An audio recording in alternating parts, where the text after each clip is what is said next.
thank you for being here tonight. We have a couple short presentations from Commissioner Mark Bone and City Manager Brad Kay. I am the County Administrator Controller Bridget Cranston.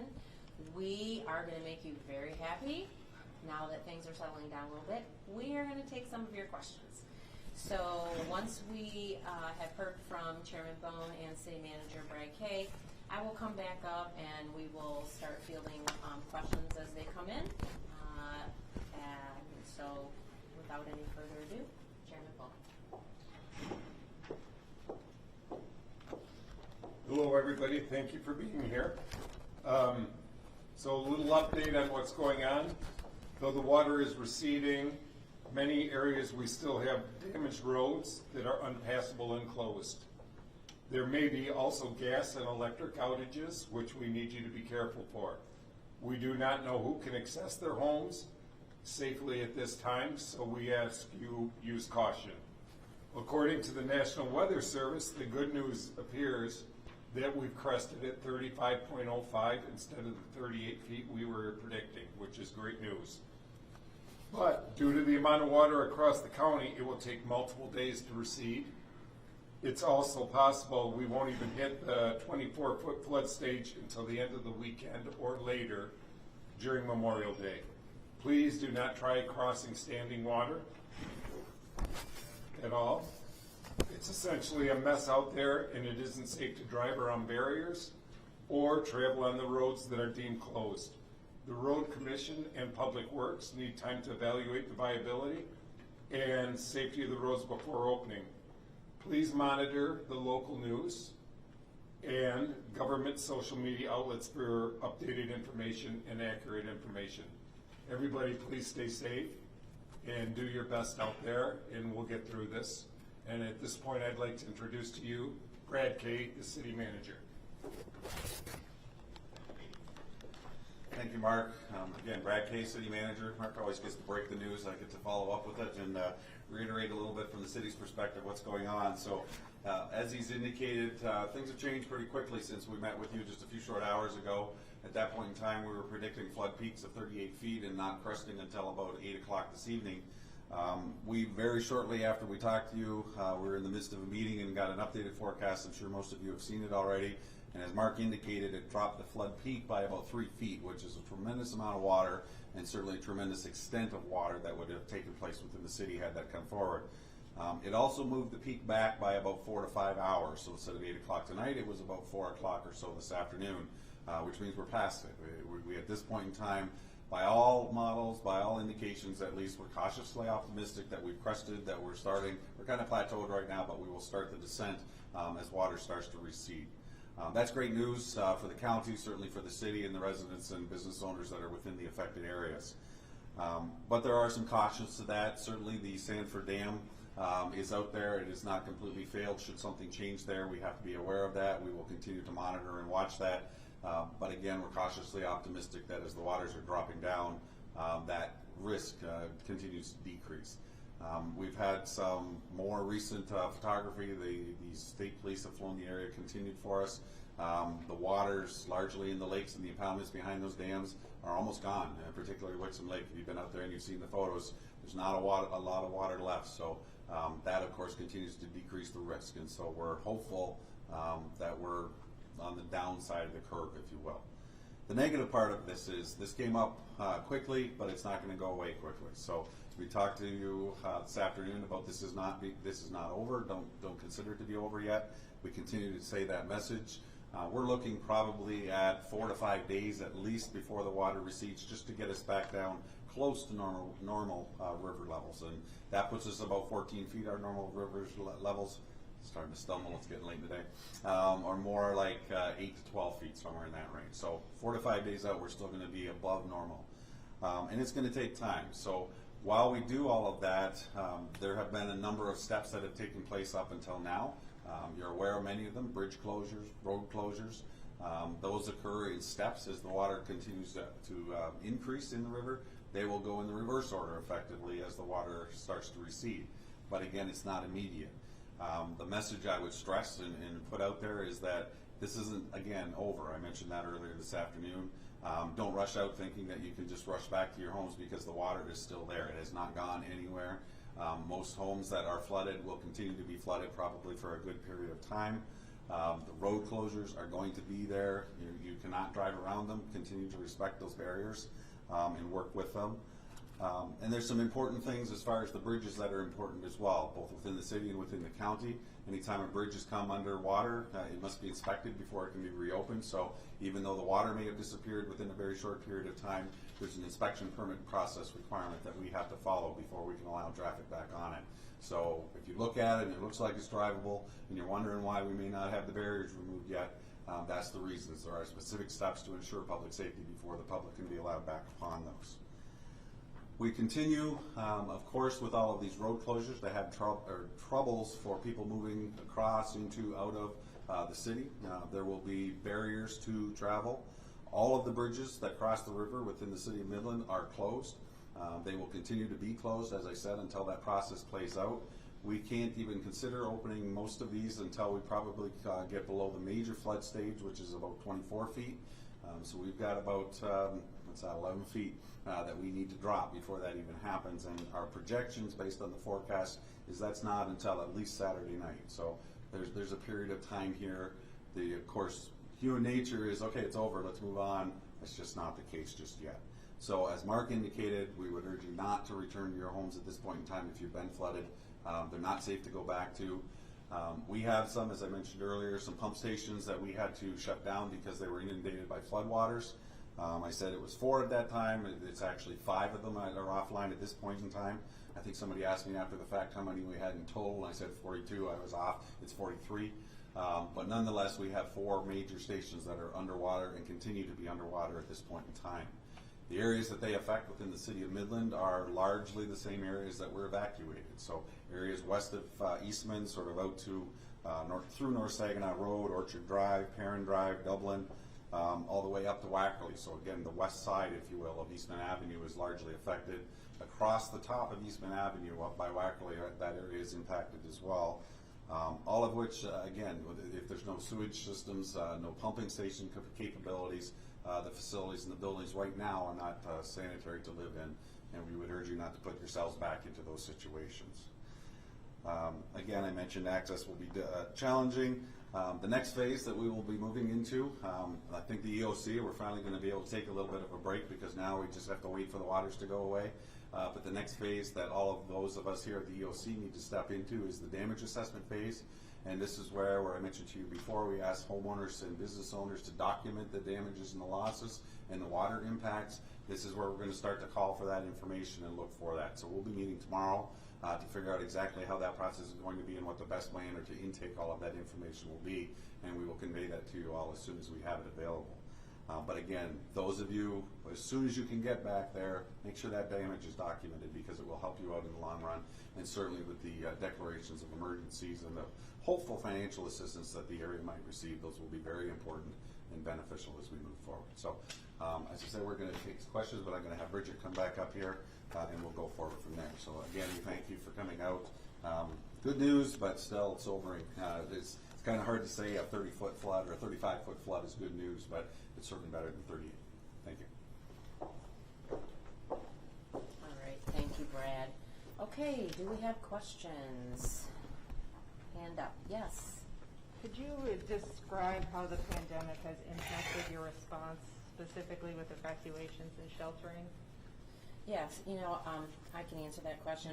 It's certainly been a challenging time trying to manage 2 emergencies at one time, though our first responders have been very aware in trying to be diligent about social distancing and wearing PPE. We've also been very cognizant of how we establish social distancing and the PPE that's been available at the sheltering, at the shelters that we have available. We've had some generous partners in the community who've donated PPE, and we certainly appreciate that. Public Health has been out to the shelters and taken a look at the social distancing and have given us positive ratings for that. I even think the governor had some positive comments to make about the ways we were exercising safe and precautious measures to try and reduce the spread of COVID-19. But certainly, I don't think that we have had the opportunity to manage 2 emergencies at one time in the past, and we'd rather not have that again. Anybody else? Yes, sir. Are the Four Lakes Task Force working with the county, or what relationship is there? Assistance, is everyone just working together on? Yeah, all of our partner agencies have been working together. The Four Lakes Task Force is actually part of an authority that both Midland and Gladwin counties have established to maintain lake levels with all of the dams and help move forward with creative ways to fund the dams and potentially take over ownership of the dams from the current owners, Boise Hydro. So there has been constant communication with them, and we certainly appreciate all of their endeavors to try and make repairs and do things in advance of an emergency like this. The governor brought it up, but I assume it could be too early to talk about Blaine, repairing and building, all that. Is that something that comes down the road when we are over all the immediate? Right. I don't think you're going to see the County of Midland try and place blame on anybody. You know, this was, as we've mentioned earlier, Mark mentioned earlier today, Brad's mentioned it, this was a 500-year flood. None of us are 500 years old, so we couldn't have predicted exactly what has happened here today. But with the cooperation of Boise Hydro and with the cooperation of Four Lakes Task Force and Midland and Gladwin County Emergency Management and public safety agencies, we've been planning for the potential for this. So as recently as last September, we actually had an exercise in which we planned and exercised a potential failure at Edenville. So certainly all of the information that we gained, yes, we did this right, we might want to rethink how we did this, that came from that exercise was implemented in how we responded to this event. And I think that when we consider the fact that we have not had any lost life, no injuries that we are aware of, and nobody that's stuck in their homes, I think we've done a pretty good job overall. I know you don't want to place blame, but is there anything to be said about the owners of the Edenville Dam? They've been cited federally since going back to 2004 for violations, and as recent as 2018 for erosion and other deterioration of the dam wall. Yeah, I can say that the Four Lakes Task Force has been working really diligently with the owners, Boise Hydro, to rectify and make repairs that they could make. We actually secured a grant of $5 million from the state of Michigan to help make some of those repairs early on before a purchase was negotiated and finalized. And many of the FERC license is related to the generation of power, not providing a dike to maintain a lake level. So at this point, I'm not sure, and I'm not an engineer, so I'm not sure I can get into any of that. I'm not either, so forgive if this is a dumb question too, but was there any attempt to make it a more imminent fix for the owners of the dam, or to like you said, there was preparation for this, but was there any sort of pressure on them to, hey, we're preparing for a real disaster, we need this dam to be 100%? Yeah, certainly. As I indicated, many of you may remember that the water levels were already lowered earlier this year to try and make some repairs that we could afford to make early on. Again, we were early in this process of this transition with establishing a lake level authority, and we intended on both counties and the authority issuing debt to make repairs and then repay that debt through special assessments, through a special assessment district. All of those things sort of got stalled with this, but all of these things also take they take time, and there's a process to them. So unfortunately, Mother Nature had her way before we were able to finalize any of those things. Did those repairs happen, or were they just planned? No, some repairs did happen. Some small repairs did happen. Not all of the repairs by any means. If you actually access the Four Lakes Task Force website, they outline all of the dollar amounts that were required or that they were anticipating for repairs and purchase. There's a lot of concern about Dow. Speaking with residents today, what communication have you had with Dow, and should people be concerned? So most of the communication we've had with Dow, and we've been in constant communication with them, has been what we indicated earlier in the 2:30 press conference. were that they were taking all the precautions necessary to reduce power, turn power supplies off, and maintain and contain their chemicals. The fact that the crest has been lowered and we're not going to see 38 feet certainly helps how they respond as well. But they have always have been good community partners, and they will continue to communicate with us, and they've offered assistance with a lot of the different aspects of emergency management and public safety, which we've taken them up on some, and we are here to help them any way that we can. Just to follow up on that one more time, they Sure. said something today about the flooding waters mixing with the they're called containment ponds. Tertiary ponds. Right. So those ponds, we know a lot of large plants have those. Do you know purpose and how devastating it could be for those to kind of commingle? I actually do not have an answer for that, so you would have to reach out to Dow for that. Thank you. Mm-hmm. Can you speak to the power outage? Any update on that? Yeah, so we have had a couple conversations with consumers. I know they're working hard to try and restore power. Some of the issue is some of the substations have water around them, but their power outage maps have been very actively updated on their website, and I'm sure many of you have already accessed Consumer Power's website. So as both Mark and Brad mentioned, it's important for residents not to try and access their homes when they don't know if they have power or gas.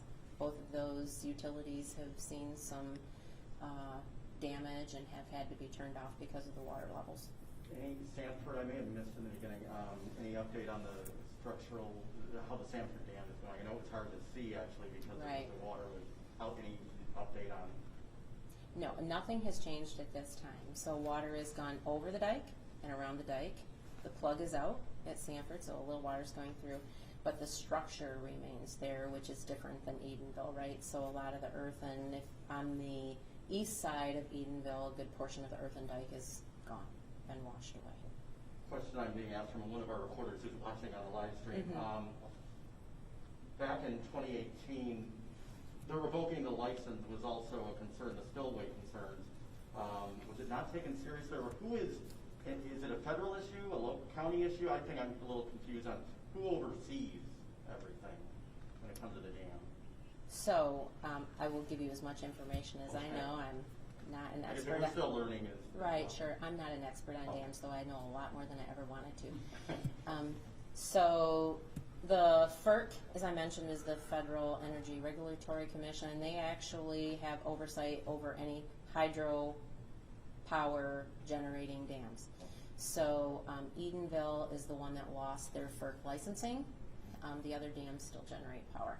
But it was a federal license. Yes, yes.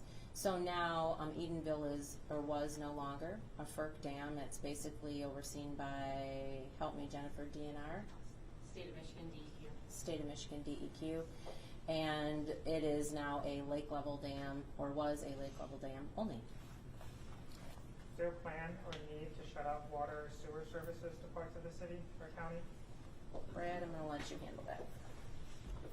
Certainly, as I indicated it earlier today, the water service and the water system within the city is in place and complete. It has not been breached. There's been no impacts on that. It continues to operate. It will continue to operate, so there'll be no changes in that area.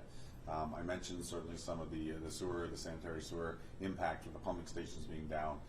And until, again, we can get below those, at least the major flood level stage, those stations have to remain down because they're underwater at this point in time.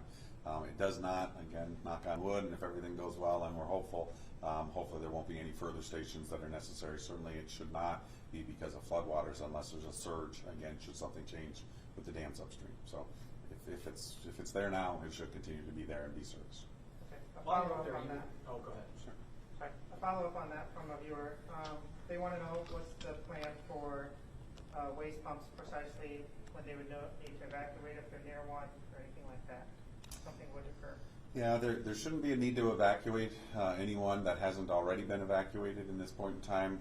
The concern, of course, would be if they have not left their facility or their home or their business, and that area and the pumps have gone and they no longer have service. That's a health issue, of course, that they should not stay there. But again, right now, as soon as those levels drop below, we're guessing right now about 24 feet, which is our major flood stage, which based upon the estimate would be about Saturday evening. As soon as we get below those levels and it's safe to restart those pumps up, that they won't overflow and flood again, or we're not facing a risk of another surge of water coming through that would effectively short and burn those pumps out. We are in the process of making sure all the parts and requirements in order to restart each and every one of those 4 pumps. They are different, just to keep that in mind too, where they're the low elevation levels within the city that those 4 pumps service, and where those pumps are actually physically located and the physical height of them that they are waterproof to will determine exactly when we can start to restore them. But we're hoping as early as Saturday night that those 4 pumps can be repaired and put back into service.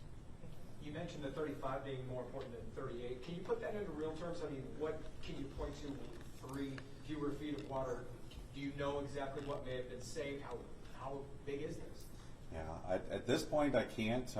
We have and we know exactly what a 500-year flood is and where that maps out, and I say exactly because of course it's mapping, right, and it's an estimate, so it's not always quite accurate, but it gives us a very good indication of where we had expected it to flood. We have not mapped it just yet as to exactly how far we did flood, but theoretically the difference between where we got to and where those maps show is the distinction of the areas that have been preserved by not having this extra 3 feet of water flow through the city. The photos, the evidence that we're getting, particularly from the state police and the flyovers that they've been doing with helicopters, will be invaluable to us to know at 35 feet this is how far we went in this year, and those will be information sources that we did not have before, and so we'll be digitizing those, putting those into map form, and then we'll continue to use those not only now but in the future years as well. I don't know if this is a question for now or later. I've asked, is it feasible for a rebuild of the dam? Is that looking down the future? I think is that too early in the process? Yeah, I think it's really early. Certainly there is a value to having the dams for several different reasons, which is one of the reasons why both Midland and Glamis County were so, I think, invested in wanting to make sure that they created this lake level authority and a special assessment district. And that is, you know, we have a lot of tax base around the lakes. Also, it provides local recreation and entertainment, and most importantly, as we've seen today, public safety. So I would say there are definitely going to be conversations about rebuilding, when, how much, with whom. Those things are all yet to be determined. We really need to take this in baby steps as it applies to homeowners, business owners, and making sure that we can get people back in their homes safely. Thank you. Yeah. Yes. I don't know who this question might be for, but so when you look at overall at this disaster, trying to point to some of the factors that caused it, if you have a dial, you put infrastructure maintenance over on this side of the dial, a flooding and rain event over on this side of the dial, where does the needle go? I'd say right in the middle. I mean, this community, as Brad's mentioned several times, we're not strangers to flooding, right? We also knew that there was a potential for a dam to fail that could impact us because this dam system has 4 dams, 3 in Glamis County and 1 in Midland, and we're at the end, right? So there's a public safety issue for us. So we felt it was important to be part of that planning and exercising that potential dam failure. At this point, again, to point to any one specific item, we can't control Mother Nature. Certainly this was, I hate to be cliche, but sort of a perfect storm.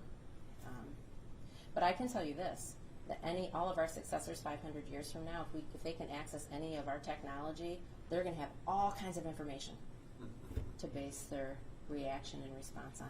With your community planning, do you expect to make this another 500-year event or recalibrate considering climate change is impacting natural disasters and weather patterns and especially hydrology? I can't really respond to that. Jennifer, do you have a response or do you want to make a response to that? Hi, my name is Jennifer. Hi, my name is Jennifer Boyer. I'm the Emergency Management Coordinator for Midland County.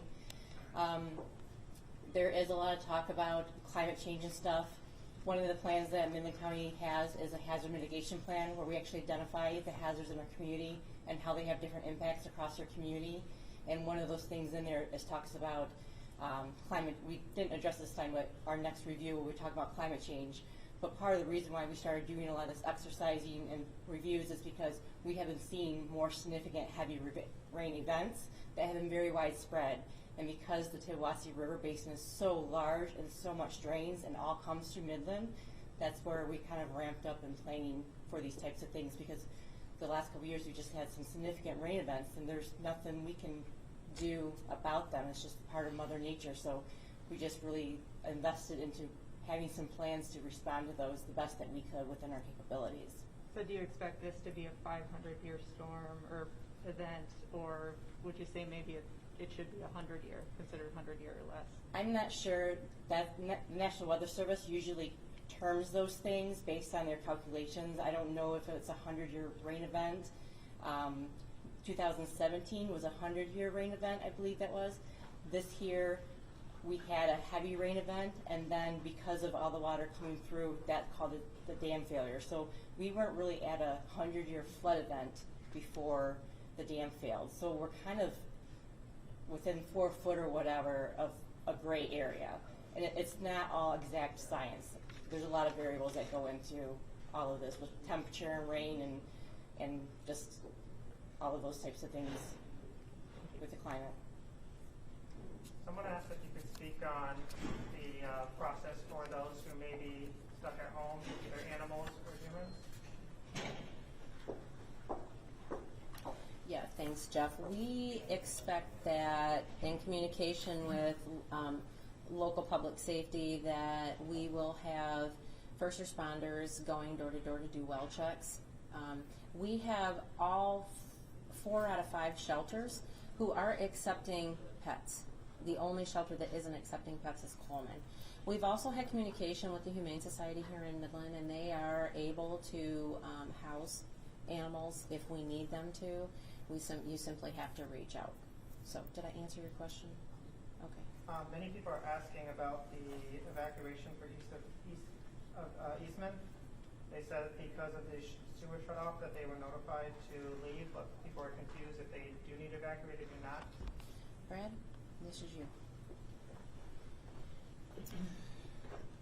So there's 2 evacuations really that you're speaking to there. The first obviously is the flood response, and that was because of the flood water anticipated to come through the neighborhoods, and that was the ones that we gave notices to however many nights ago it was now. It seems like a long time. The sewer event is more a situation where, okay, the pumps have failed. We can't guarantee that that service will be restored, and as we mentioned, it probably isn't going to be restored until at least Saturday evening and possibly later. And then at that point, it becomes unsanitary, quite frankly, to live in a home that doesn't have that service.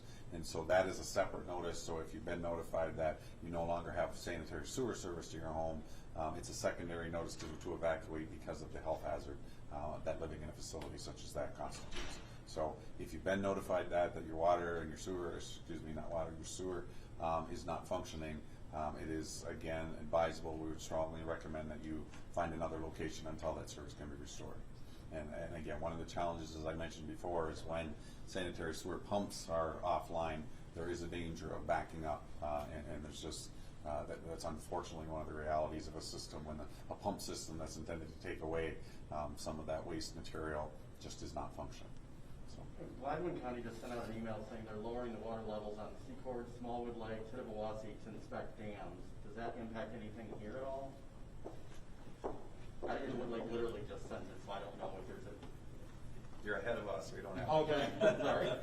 You scooped us. Good job. Isn't that a journalist dream? So I can just tell you, just logistically, any lowering the water levels north of Sanford are going to help Sanford. Okay. Edenville, last we knew, was the gates were open and they were still spilling, but any reduction in capacity that comes from the north is going to reduce the amount of water they have to spill. So at this point, it could help us, particularly with Sanford. So, but that's the first I've heard of it. Yeah, we just... Yeah. Thanks for the tip. Many are asking about the upcoming rain this weekend, if there's any concerns or extended evacuations looking. We're boycotting all precipitation between now and next week. I can't really speak to that. I mean, we're going to stay active as an EOC because as we've mentioned damage assessment is going to be the next thing that we start doing and working on. We're going to continue to monitor the weather and the forecast and make decisions as they need to be made. Could someone comment on the status of the hospital? Like, I think, did they evacuate patients? Are people coming back? What's going on at the Midland Hospital? Fred, do you want to answer that? I can. I can give you a partial answer because the hospital is obviously responsible for their own activities. We were advised that they did evacuate some, but not all, and it was based upon the needs of the individual patients and the people that were there. But the hospital is open, it is operating, it's accessible. They do have some limitations, obviously, because of the limitations in the sewer systems itself. So we are working with the hospital closely to ensure that that does not become a problem for them. But at this point in time, they are there. The challenge for many people, if they need to get to the hospital, is getting to the hospital because of the road system and the closures. I don't know, Bridget, if you've got anything additional to that, but that's what we've been advised. Do you have one major concern going forward, or one place of concern, speaking of the hospital, that you're worried about the most? I'll start. I'll speak from the city, I suppose.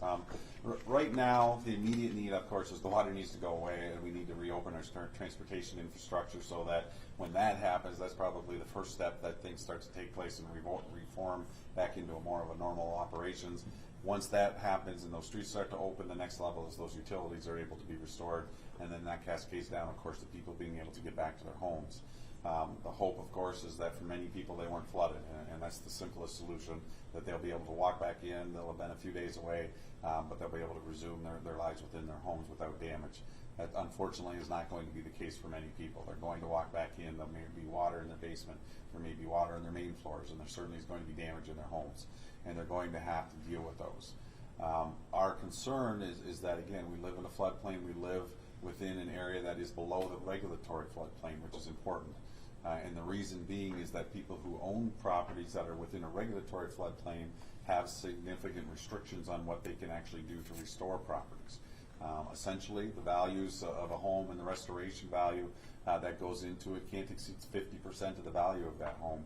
Otherwise, they are actually in non-compliance with some of the restoration provisions of the floodplain provisions, and those are regulatory standards that the city has adopted. The flood insurance programs that are in place across most properties, all of those apply, and they therefore can impose some significant barriers to property owners. It could be things, for instance, such as if your basement is below the flood level and your costs are going to be 70% of the value of that home to restore it, you can't do so unless that basement is removed or filled. You may have to raise the home above the regulatory floodplain level as well. So that is always a concern anytime we have flooding, and certainly homeowners who may not be aware of those standards and the restrictions of living in a floodplain are often hit blindsided, quite frankly, by that because they may not be made aware of it. So cascade effect getting to that point, but ultimately it's the homeowners who, of course, are impacted. That's why the emergency declarations are so important, and it's why getting some financial assistance for a lot of people in an event like this, which is just so serious and so significant, is going to be important for us. So the Sanford Dam was touched upon already a little bit briefly, but was there anything specifically being done to preserve whatever left out there?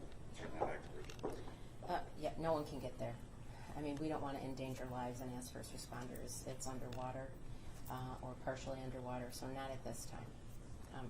But I'd be happy to address do you have one big concern?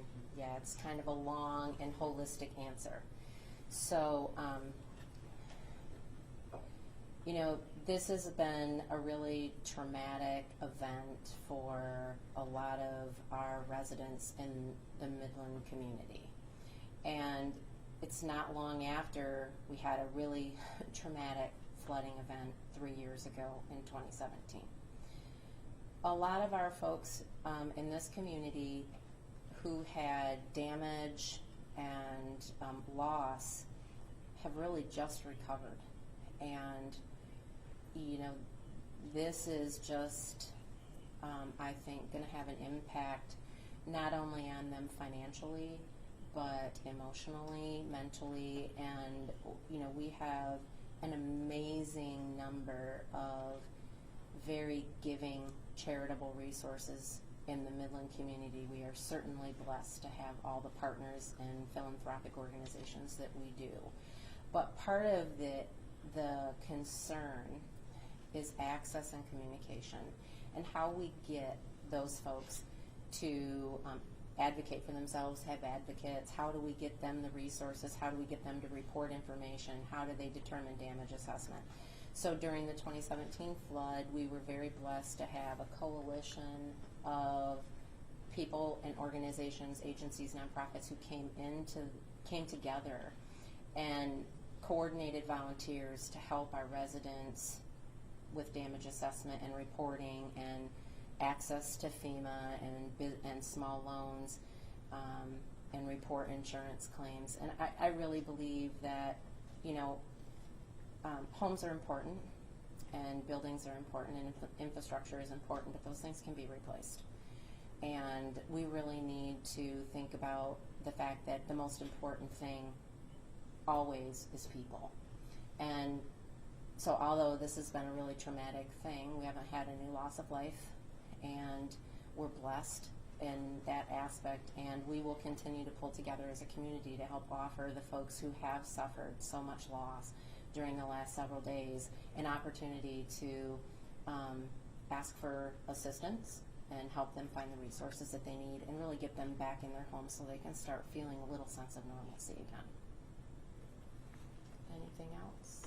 When did you know this was different? Like something you hadn't experienced before? What was that moment and how did it feel for you? When Jennifer came into the EOC and said the dam failed, to me that was like, okay, this is something we've never experienced before. We've planned for it, but we've never experienced it before. So I'm not sure what Brad's answer or Jennifer's answer to that would be, but I think all of us sort of felt this immediate, like, stop in our tracks, now what?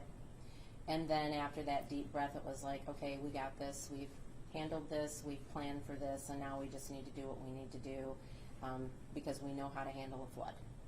And we pull together, and we have great collaboration in this community. And I'll be honest with you, we have had such an amazing outpouring from communities around this state and even out of the state of Michigan offering assistance. And do you need help? Do you need volunteers? We can come. We've been really blessed to be working with United Way to help organize volunteers. Our public safety departments have had conversations with other public safety departments across the state of Michigan, and we are just so grateful that people have said, wow, we're going to be there if you need us. So we haven't had to call on those resources yet, but we know they're out there if we need them. And I hope they don't forget they called because I have their numbers. And you're asking about this, what areas are sewer shut off, and then also where do they get those alerts because they're saying they're not getting that on Nixle. Okay, that's you. I'll answer the second part because I don't know the relation to the Nixle alerts for that particular issue.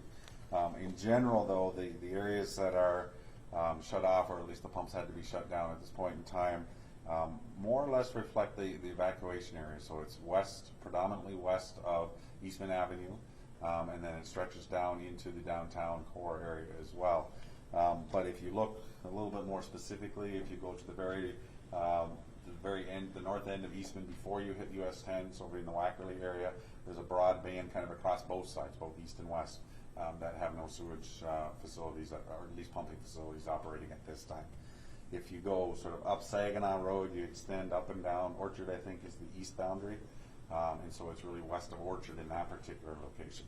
And then it goes all the way out through Perrin, Dublin, extending all the way up through those corridors, all the way up to Wackerly, in other words, US 10, up on the north side. So it's a fairly significant area that is impacted by this. As I mentioned, the 4 stations are low-lying areas, and there are 4 fairly significant major stations, the pumping stations that is, that went down. So there are maps that we are either have on our site or will have available very shortly on our site, so no later than this evening. And that's the best way to know additional ones will be shut off? Again, we don't anticipate any additional ones should be shut off. Certainly if they do, we will update those maps and update that information available on the city's website. Thank you. All right. Thank you all. We appreciate your time, and I know you guys have come out a lot of times, and it's, we appreciate the time and the coverage that you provided for this to help get the message out. Thanks, Yeah, I just really want to thank all of you for your patience and cooperation during the first 2 press conferences that we held. with us just providing information and not having as much dialogue, because we did have a very rapidly changing event and did not want to speculate on answers. We want to be as responsible as possible when we give you information, and we felt we could do that now. So thank you, and pay attention to our social media and media releases. Thank you. Thank you all.